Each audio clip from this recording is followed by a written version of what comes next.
Alright, Mo. It's the vault. I'm a little late. It's the Eclipse. It's my little notes, whatever. From the Eclipse, full moon, and Leo. So we see in this town Star Walk, you got moon in the shadow of the earth, and it's in the paw of the lion. And I thought about the myth of Angicles from Aesop Fables. So I'm gonna read that down real quick.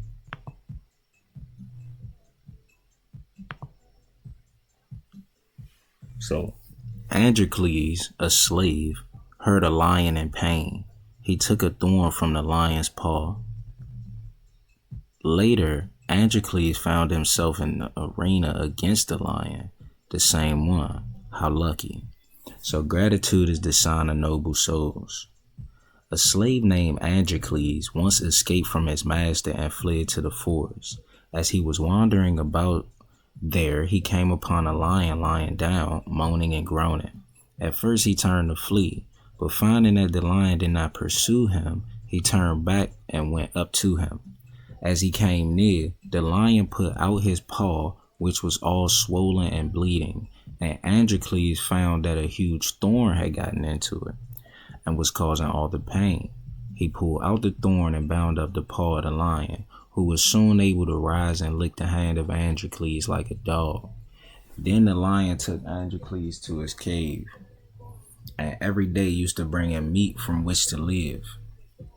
But shortly afterwards, both Androcles and the lion were captured, and the slave was sentenced to be thrown to the lion, after the latter had been kept without food for several days.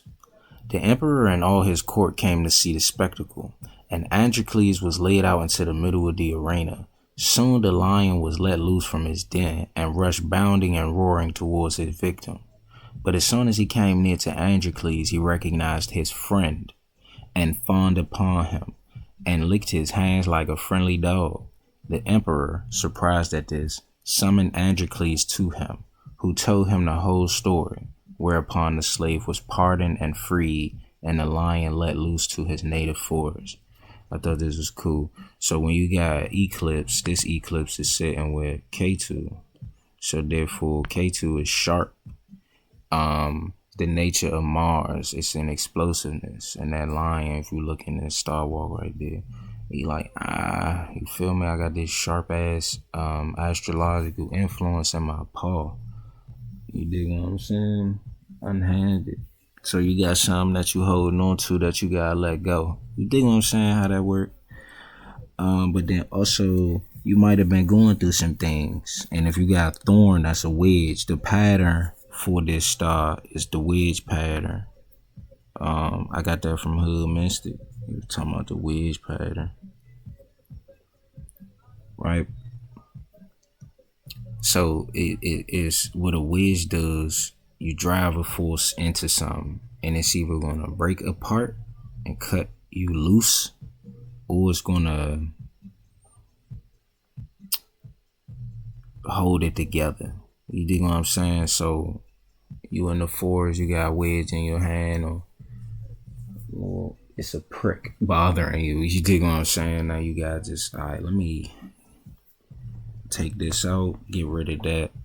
You feel me? It also shows reuniting with friends after hard times or after tough times, times where you may have felt battered, bruised, you feel me, stabbed in the back, we could say, just sharp, bitter kind of experiences, and then you reunite with a friend. You dig what I'm saying? Somebody's like, oh yeah, and because of how it started, it is a line. Because of how it started, it's like you kind of was on the run already. You see what I'm saying? So I thought that was cool. So moving forward, that's the chart for the eclipse.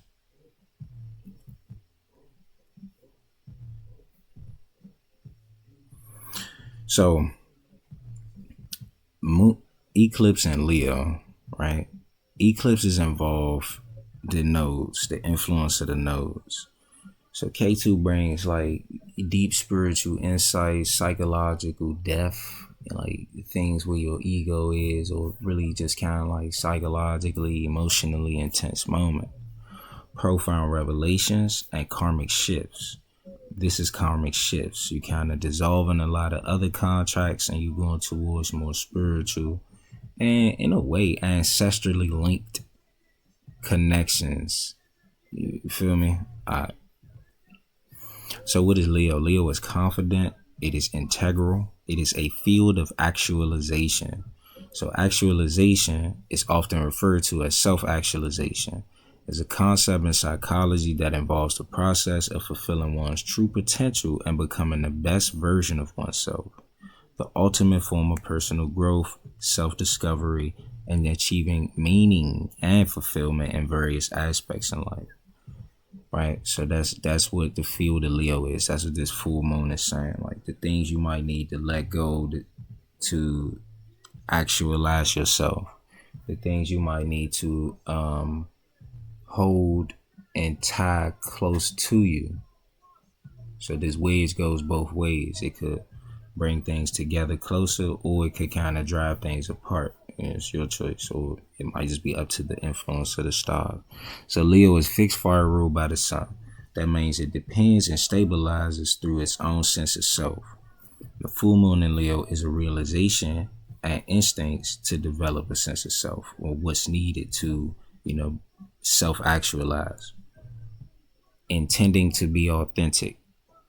So the eclipse has a destabilizing influence because of the nodes. So a lot of your ideas about what's authentic, what's genuine, what is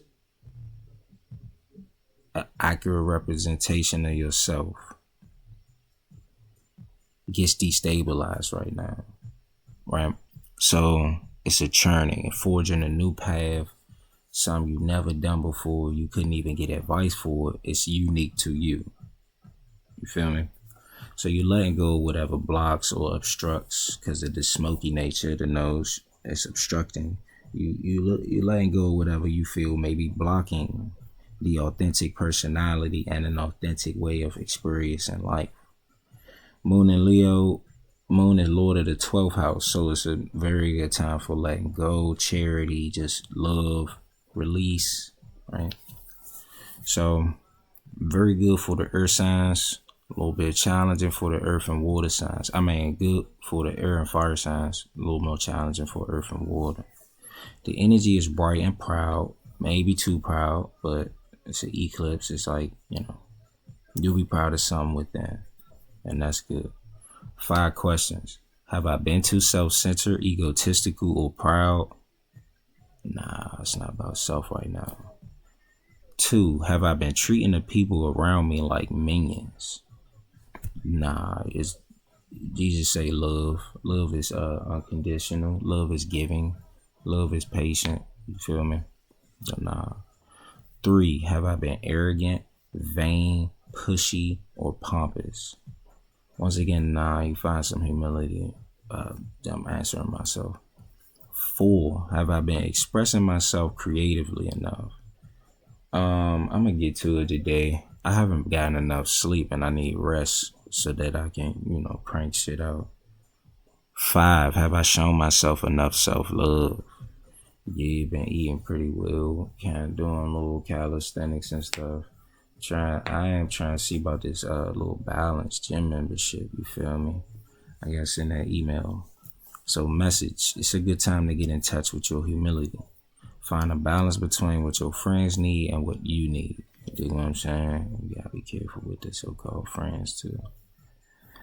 Other aspect is Sun conjunct Saturn in this chart. It tells us like consider your structures, your boundaries, and especially your conditioning.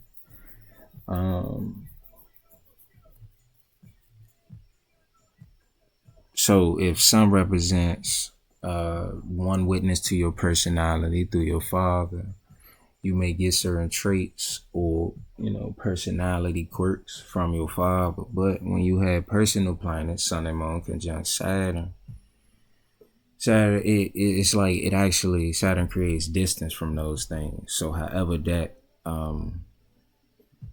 those traits and personality quirks that parent or influence represents, you kind of move away from that. You reconsider, like, is that really how I would like to express myself? Sun conjunct Saturn has a thing about what's really authentic to that person. So, right. So consider how authentic you have shown up in life. Full moon opposition wants to release emotional baggage and anxieties concerning how you authentically show up in life. Like, oh man, if I do this, then people ain't going whatever. I was talking to a projector aura type, right? A projector aura type with an ascendant in Leo. So the way that they are approaching the world is changing. They letting go of whatever emotional baggages and anxieties concerning how their interactions with the public at large concerns them. You dig what I'm saying? And because they understand the projector strategy a bit more, they're learning. It's like, oh yeah, it's invite only time. Now it kind of keeps them away from all the little like secret enemies and copycats and just yeah, shadowy people and stuff, right?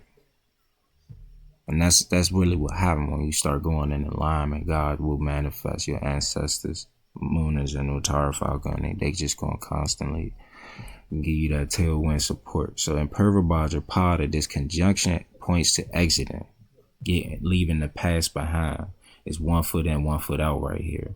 So standing up and being counted as your true self and with true intent.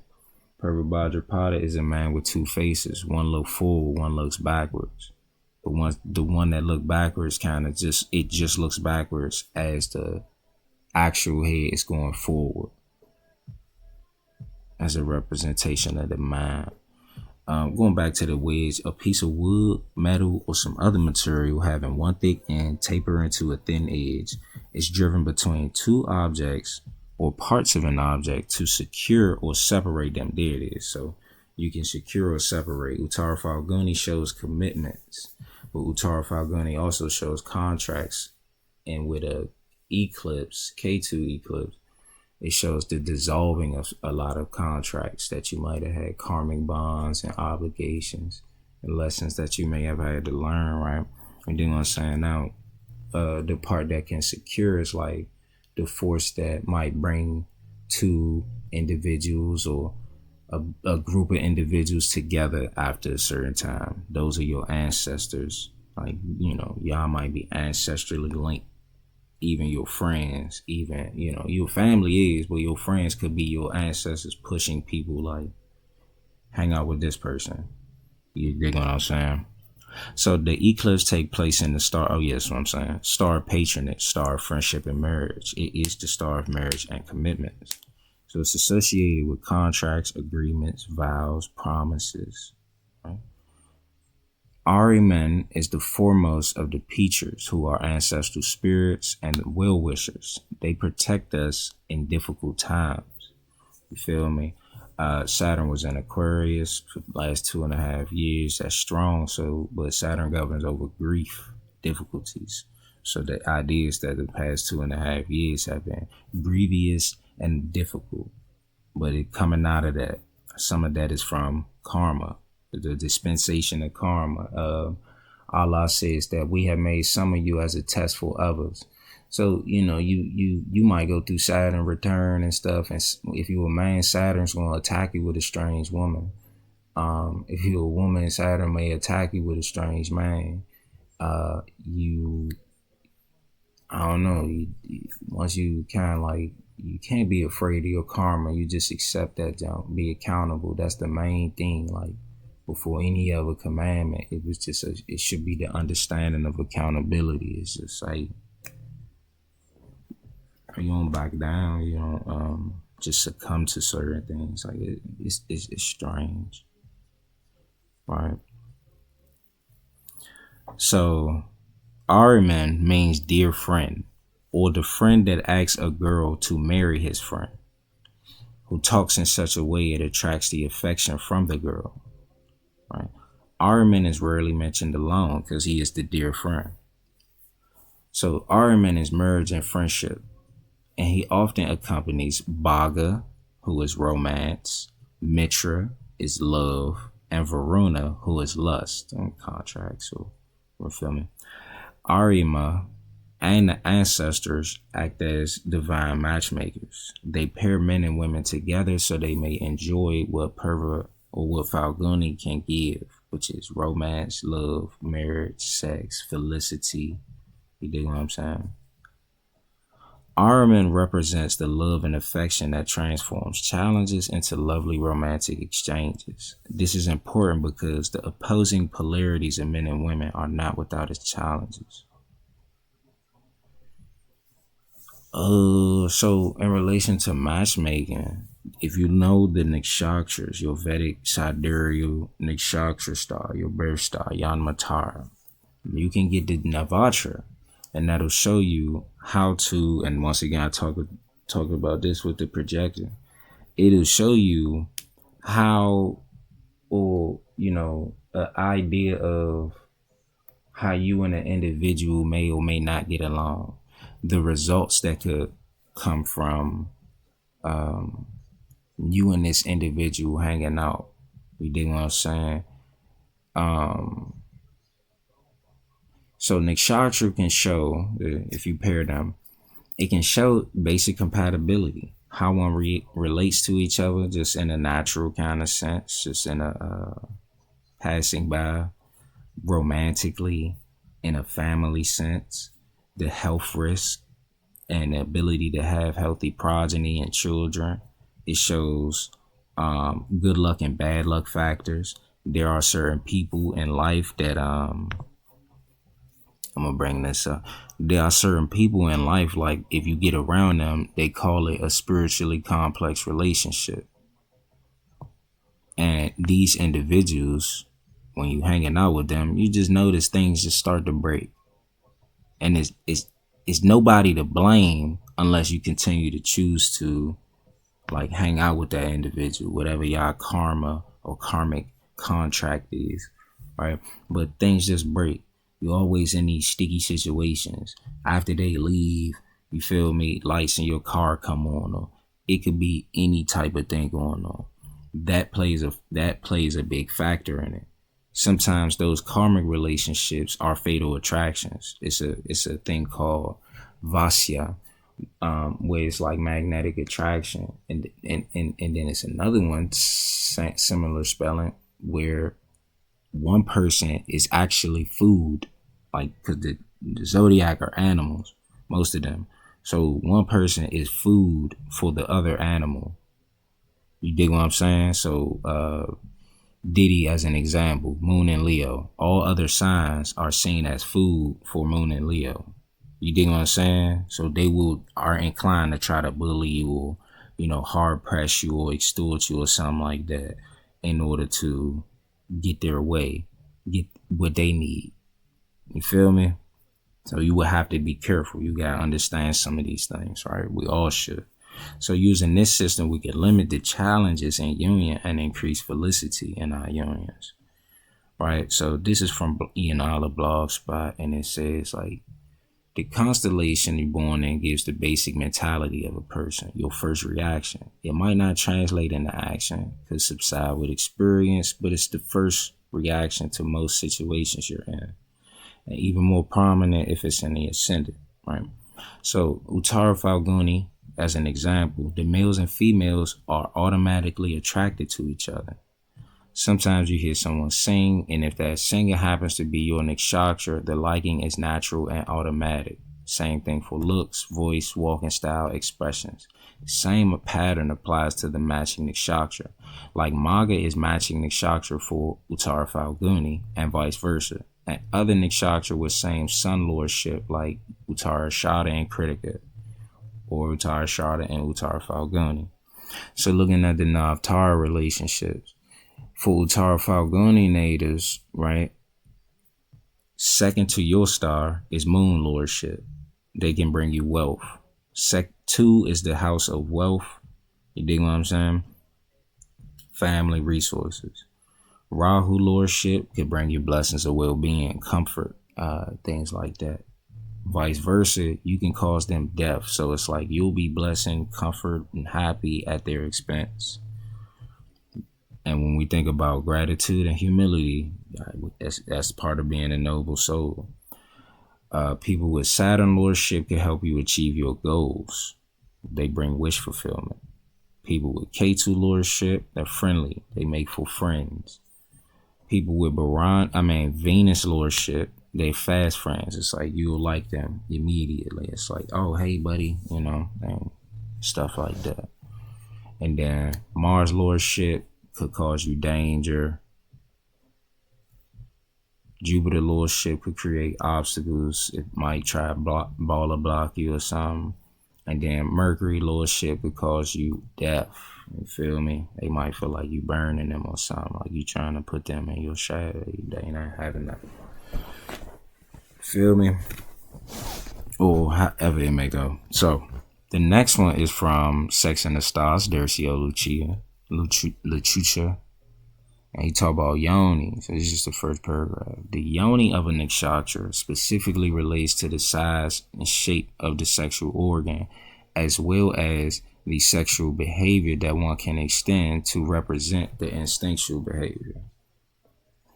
The yoni of the yoni animal of the nakshatra also represents how outsiders view the natives of these yonis. For instance, cow and goat yonis are seen as most sexually approachable and also sexually desirable. And he was saying because they're vegetarian yonis, it's like there's not much intimidation factor. It's like, oh yeah, I can feed you a little bit of grass or green, because cow and goats eat green, and cow yonis show they can show porn stars or people that like will engage in, like, you feel me?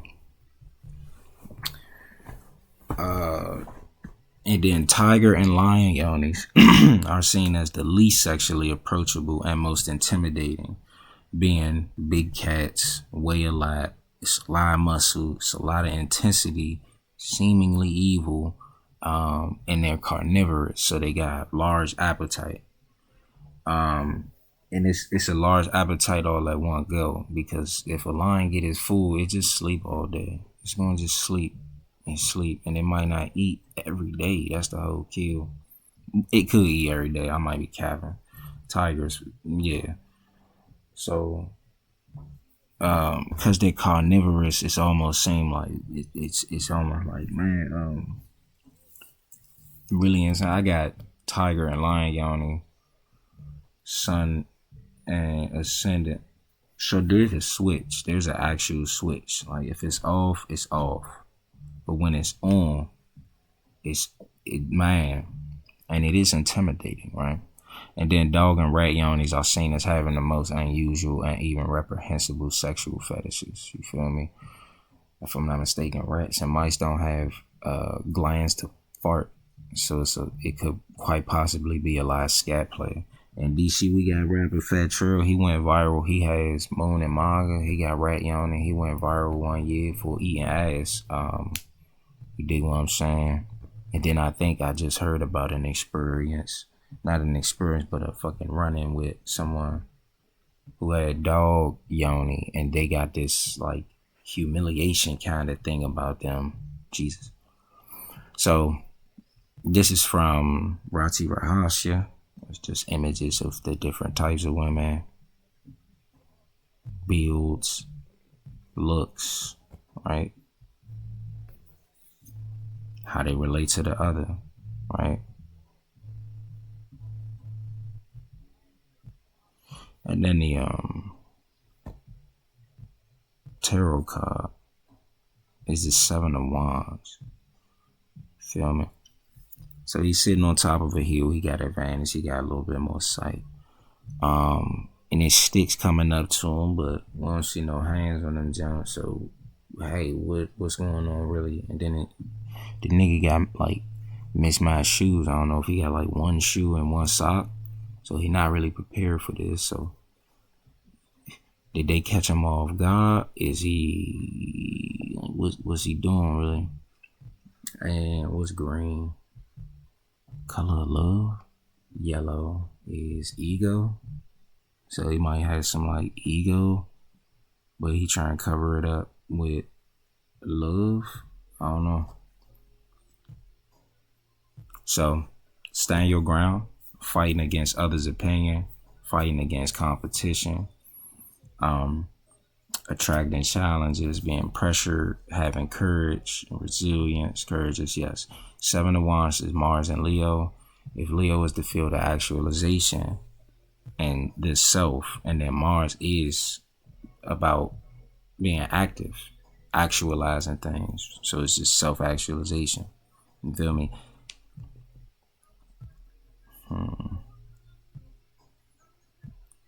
Outside influences. Avoid people influencing your love life. Make sure you're heard. Interrogation for the truth. Being pushed to the edge. Being under attack. Being your authentic self. You feel me? Alright, that was cool.